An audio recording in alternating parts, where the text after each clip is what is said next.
আসসালামু আলাইকুম রহমতুল্লাহ। সুন্দর একটা আকর্ষণ আপনাদের জন্য। আজকে আমাদের ফুড শেয়ারিং ডে। আমরা ক্লাসরুমের সামনে দাঁড়িয়ে আছি। দেখা যাক বাচ্চারা কি নিয়ে আসছে। আসসালামু আলাইকুম। আলহামদুলিল্লাহ, আজকে অনুষ্ঠিত হচ্ছে আল কলম মডেল মাদ্রাসার ফুড শেয়ারিং ডে। দেখতে পাচ্ছেন আমাদের সকল শিক্ষার্থীরা কিন্তু খাবার নিয়ে চলে আসছে। সবাই খাবার বের করো। মাশাআল্লাহ, কত সুন্দর সুন্দর পিঠা। আমাদের মাদ্রাসার শিক্ষার্থীরা নিয়ে এসেছে রকমারি খাবার। কারো হাতে নানা রকমের পিঠা, কারো হাতে কেক, কেউ আবার এনেছে নানা রকম মুখরোচক খাবার।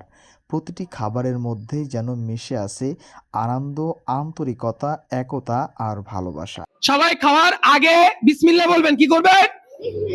ডান হাতে খাবেন এবং বিসমিল্লাহ বলে খাবেন। সবাই বিসমিল্লাহ বলে শুরু করেন।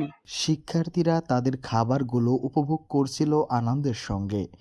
নিজ নিজ টেবিলে বসে তারা খাবারগুলো ভাগাভাগি করে খাচ্ছিল একে অপরের সঙ্গে।